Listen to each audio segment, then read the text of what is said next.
Tamil News. டிபிசியின் தலைப்புச் செய்திகள். சம்பந்தனின் வெற்றிடத்தை பூர்த்தி செய்வதற்கு ஒத்துழைப்பு வழங்கவும் டெலோ. சாவகச்சேரி வைத்தியசாலை வினைத்திறனுடன் இயங்குவதை விரும்பாத சக்திகளே போராட்டத்துக்கும் காரணம் அமைச்சர் டக்ளஸ். பொதுமக்களின் நீதிமன்ற அதிகாரத்தை நடைமுறைப்படுத்தும் அதிகாரம் நீதிமன்றத்துக்கு வழங்கப்பட்டுள்ளதாக பிரதம நீதியரசர் சபாநாயகருக்கு அறிவித்துள்ளார். இந்தியாவுக்கும் சீனாவுக்கும் இடையில் சமத்துவமான நிலைமைகளை பேணுவதற்கு நடவடிக்கைகளை முன்னெடுப்பதாக வெளிவிவகார அமைச்சர் தெரிவித்துள்ளார். 2025ஆம் ஆண்டுக்கான வரவு செலவு திட்டத்தை தயாரிக்கும் நடவடிக்கை ஆரம்பிக்கப்பட்டுள்ளதாக நிதி அமைச்சு தெரிவித்துள்ளது. சட்டமா அதிபர் திணைக்களத்தின் சேவை மூப்பு அடிப்படையில் சிரேஷ்ட அதிகாரியொருவர் நியமிக்க வேண்டும் என்ற வரையறை அரசியலமைப்பில் இல்லை என்று ஜனாதிபதியின் செயலாளர் தெரிவித்துள்ளார். வணக்கம். நீங்கள் இணைந்திருப்பது டிபிசியின் காலை தமிழ் செய்திகளுடன். இனி விரிவான செய்திகளை பார்ப்போம். தமிழ் தேசிய கூட்டமைப்பின் பாராளுமன்ற குழு தலைவருக்கான வெற்றிடத்தை எல்லோருடைய சம்மதத்துடன் நிரப்புவதை விரும்புகிறோம் என தமிழர் ஈழ விடுதலை இயக்கம் வெளியிட்டுள்ள அறிக்கையில் தெரிவிக்கப்பட்டுள்ளது. இலங்கை தமிழரசுக் கட்சியின் தலைவர் மாவை சேனாதிராஜா, இலங்கை தமிழரசுக் கட்சியின் பதில் செயலாளர் சத்தியலிங்கம், ஜனநாயக மக்கள் விடுதலை முன்னணியின் தலைவர் சித்தார்த்தன் ஆகியோருக்கு டெலோவின் செயலாளர் நாயகம் கோவிந்தன் கருணாகரம் தனித்தனியே கடிதங்களை இன்று அனுப்பி வைத்துள்ளார். அக்கடிதத்தில் முதலாவதாக மறைந்த சம்பந்தன் ஐயாவுக்கு எமது ஆழ்ந்த இரங்கல்களை தெரிவிப்பதோடு கடந்த 23 வருடங்களாக தமிழ் தேசிய கூட்டமைப்பின் பாராளுமன்ற குழு தலைவராக எங்கள் எல்லோராலும் ஏக மனதாக தெரிவு செய்யப்பட்டு சம்பந்தன் ஐயா செயற்பட்டு வந்தார். தற்போது அவரது மறைவுக்கு பின்பு புதிதாக பாராளுமன்ற குழு தலைவர் ஒருவரை தெரிவு செய்ய வேண்டிய தேவை ஏற்பட்டுள்ளது. கூட்டமைப்பின் அங்கத்துவ கட்சிக்குள் கடந்த காலங்களில் பல உள்வீட்டு பிரச்சனைகள், மனவேதனைகள் வந்தபோதும் நாங்கள் பாராளுமன்றத்தினுள் எமது மக்களின் தேவை நன்மை கருதி ஒற்றுமையாகத்தான் செயற்பட்டு வந்தோம். அந்த அடிப்படையில் தொடர்ந்தும் ஒற்றுமையாக நாடாளுமன்றத்தினுள் செயற்பட விரும்புகிறோம். எனவே ஏற்பட்டுள்ள தமிழ் தேசிய கூட்டமைப்பின் பாராளுமன்ற குழு தலைவருக்கான வெற்றிடத்தை எல்லோருடைய சம்மதத்துடன் நிரப்புவதற்கு விரும்புகிறோம். பாராளுமன்ற சிரேஷ்ட தன்மை மற்றும் நீண்ட காலமாக தொடர்ச்சியாக பாராளுமன்றத்தை தமிழ் தேசிய கூட்டமைப்பு உருவாவதற்கு முன்பிருந்தே 26 வருடங்களுக்கு மேலாக பிரதிநிதித்துவப்படுத்தும் தமிழீழ விடுதலை இயக்கத்தின் தலைவரும் வன்னி மாவட்ட பாராளுமன்ற உறுப்பினருமான செல்வம் அடைக்கலநாதனை தமிழ் தேசிய கூட்டமைப்பின் பாராளுமன்ற குழு தலைவராக தெரிவு செய்வதற்கு உங்களுடைய ஒத்துழைப்பையும் ஆதரவையும் வழங்குமாறு அன்புடன் வேண்டி நிற்கிறோம் என்று உள்ளது.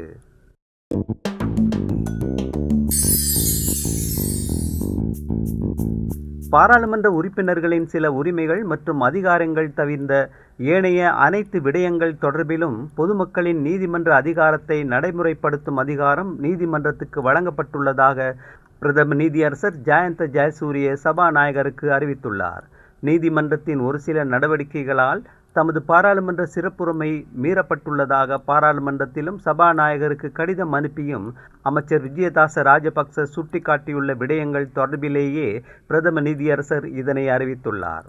அரசியலமைப்பின் பிரகாரம் மக்களின் நீதிமன்ற அதிகாரம் பாராளுமன்றத்தினால் நீதிமன்றத்தின் ஊடாக நடைமுறைப்படுத்தப்படுவதுடன் பாராளுமன்றம் மற்றும் பாராளுமன்ற உறுப்பினர்களின் அதிகாரங்கள் மற்றும் சிறப்புரிமைகள் தொடர்பில் மாத்திரம் நேரடியாக அந்த அதிகாரத்தை நடைமுறைப்படுத்தும் அதிகாரம் பாராளுமன்றத்துக்கு வரையறுக்கப்பட்டுள்ளதாக பிரதம நீதியரசர் ஜயந்த ஜெயசூரிய சுட்டிக்காட்டியுள்ளார்.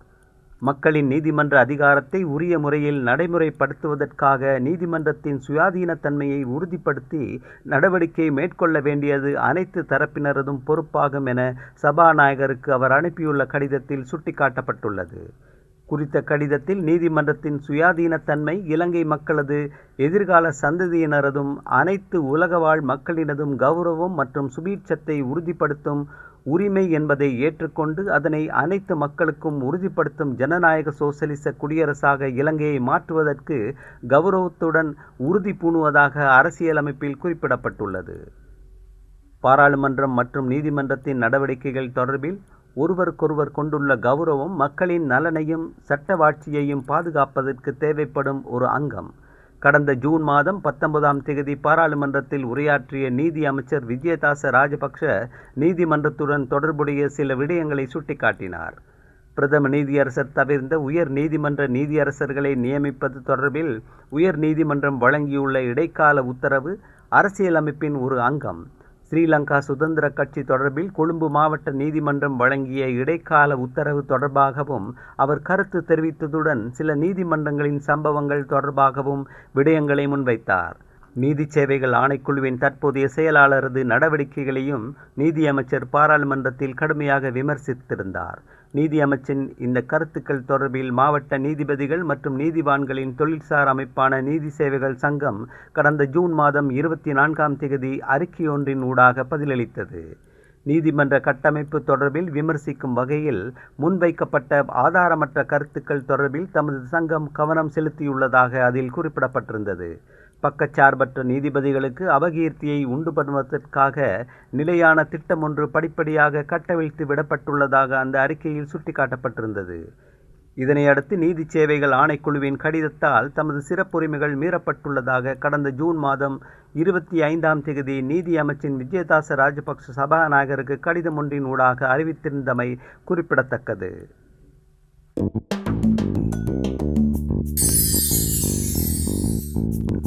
இந்தியாவுக்கும் சீனாவுக்கும் இடையில் சமத்துவமான நிலைமைகளை பேணுவதற்கு நடவடிக்கைகளை முன்னெடுப்பதாக ராய்ட்டர்ஸ் செய்தி முகவரகத்துக்கு இலங்கையின் வெளிவிவகார அமைச்சர் ஜனாதிபதி சட்டத்தரணி அலி சப்ரி அறிவித்துள்ளார்.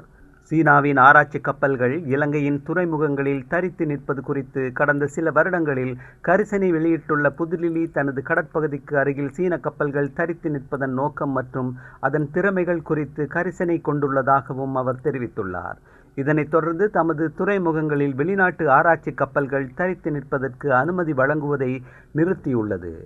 இலங்கை சீனா, இந்தியா மற்றும் ஏனைய நாடுகளுடன் ஈடுபாட்டை பேணுவதற்கு எண்ணியுள்ளது என தெரிவித்த அலி சப்ரி, அதேவேளை அண்டை நாடுகளுக்கு அச்சுறுத்தலை ஏற்படுத்தும் எதனையும் அனுமதிக்க மாட்டோம் என்பதையும் அதன் சகாக்களுக்கு வெளிப்படுத்தும் எனவும் அலி சப்ரி குறிப்பிட்டுள்ளார். ஏனைய அனைவருக்கும் பொருந்தும் சீனாவிற்கு பொருந்தாத அமைப்பு முறையை நாங்கள் கொண்டிருக்கப் போவதில்லை என தெரிவித்துள்ள அலி சப்ரி, அந்த அமைப்புகள் அனைத்து உலகளாவியதாக காணப்படும் நடுநிலை நாடு என்ற அடிப்படையில் நாங்கள் அதனை செய்ய வேண்டும் என்றும் குறிப்பிட்டுள்ளார்.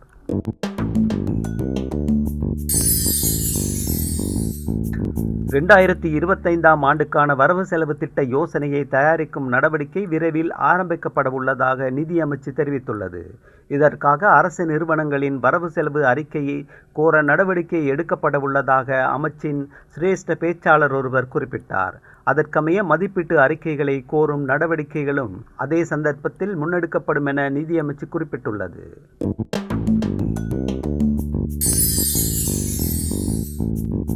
சட்டமா அதிபர் திணைக்களத்தில் சேவை மூப்பு அடிப்படையில் சிரேஷ்ட அதிகாரி ஒருவரை சட்டமா அதிபர் பதவிக்கு நியமிக்க வேண்டும் என்ற வரையறை அரசியலமைப்பில் இல்லை என்றும் இதற்கு முன்பு இவ்வாறு நியமிக்கப்படவில்லை என்றும் ஜனாதிபதியின் செயலாளர் சமன் ஏக்கநாயக்க தெரிவித்துள்ளார். சேவை மூப்பு அடிப்படையில் சட்டமா அதிபர் நியமனம் வழங்குவது தொடர்பில் இலங்கை சட்டத்தரணிகள் சங்கம் ஜனாதிபதிக்கு அனுப்பியுள்ள கடிதத்துக்கு வழங்கிய பதிலில் ஜனாதிபதி செயலாளர் இதனை குறிப்பிட்டுள்ளார்.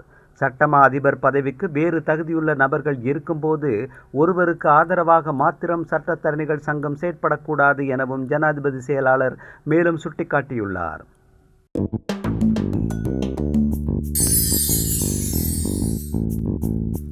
தேசிய மக்கள் சக்தியின் தலைவர் அனுரகுமார திசாநாயக்க இலங்கைக்கான இந்திய உயர்ஸ்தானிகர் சந்தோஷ் ஜாவுடன் கொழும்பில் பேச்சுவார்த்தை நடத்தினார். திசாநாயக்கவின் அரசியல் பிரச்சாரம் மற்றும் இலங்கையில் தேர்தல் போக்குகள் குறித்து உயர்ஸ்தானிகரிடம் கலந்துரையாடியதாக கொழும்பில் உள்ள இந்திய உயர்ஸ்தானிகர் ஆலயம் தெரிவித்துள்ளது. பல்வேறு இருதரப்பு முயற்சிகள் குறித்து உயர்ஸ்தானிகர் அனுரகுமார திசாநாயக்கவிடம் விளக்கமளித்தார் என்றும் கூறப்பட்டுள்ளது.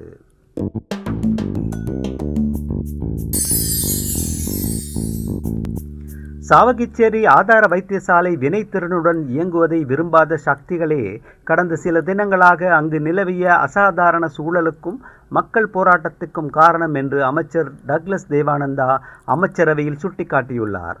அத்துடன் குறித்த விடயம் சம்பந்தமாக விசாரணை குழு அமைக்கப்பட்டு சீர்கேடுகளுக்கு காரணமானவர்கள் தண்டிக்கப்பட வேண்டும் எனவும் தெரிவித்தார். ஜனாதிபதி ரணில் விக்ரமசிங்க தலைமையில் நடைபெற்ற அமைச்சரவை கூட்டத்தில் கடற்தொழில் அமைச்சரினால் முன்வைக்கப்பட்ட குறித்த விடயத்தினை அமைச்சரவை ஏற்றுக்கொண்டுள்ளது. குறித்த கூட்டத்தில் அமைச்சர் டக்ளஸ் தேவானந்தா தெரிவித்ததாவது: சாவகச்சேரி ஆதார வைத்தியசாலைக்கு வைத்திய அத்தியட்சகராக கடந்த ஜூன் மாதம் நியமிக்கப்பட்ட வைத்தியர் அர்ச்சுனா ராமநாதன் அங்கு நிலவி வந்த நிர்வாக சீர்கேடுகளையும் குறைபாடுகளையும் அடையாளம் கண்டு அவற்றை சீர் செய்வதற்கு துரித நடவடிக்கைகளை மேற்கொண்டிருந்தார்.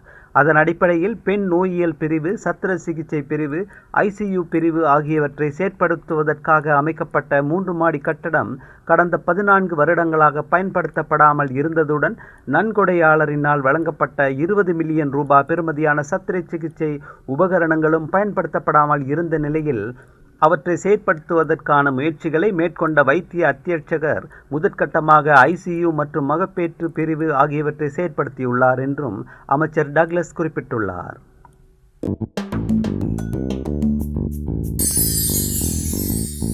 முல்லைத்தீவு கொக்குத்தொடுவாய் மனித புதைக்குழியின் 3ஆம் கட்ட அகழ்வாய்வின் 5ஆம் நாள் அகழ்வாய்வு பணிகள் இடம்பெற்றன. குறித்த மனித புதைக்குழியின் அகழ்வாய்வுகள் இடம்பெறும் இடத்துக்கு ஐக்கிய நாடுகள் சபையின் இலங்கை அலுவலகத்தின் மனித உரிமைக்கான அலுவலர் லுடியானா செல்ட்ரின் அகிலன் கண்காணிப்பு விஜயம் ஒன்றை மேற்கொண்டிருந்தார். குறித்த அகழ்வாய்வு நிலைமைகள் தொடர்பில் பேராசிரியர் ராஜ் சோமதேவ, சட்டத்தரணி KS நிரஞ்சன் ஆகியோரிடம் கேட்டறிந்து கொண்டார். இவ்வாறான சர்வதேச அமைப்பு பிரதிநிதிகளின் கண்காணிப்பு விஜயத்தால் தமக்கு இந்த அகழ்வாய்வின் மீது நம்பிக்கை ஏற்பட்டிருப்பதாகவும் இந்த அகழ்வாய்வின் மீது தொடர்ந்தும் சர்வதேச கண்காணிப்பு அவசியம் எனவும் தமிழ் தரப்புகள் தெரிவித்துள்ளமை குறிப்பிடத்தக்கது. அந்த செய்தியோடு நிறைவுக்கு வருவது TBCயின் இன்றைய காலை தமிழ் செய்திகள். மீண்டும் மாலை செய்திகளோடு மீண்டும் சந்திப்போம். வணக்கம்.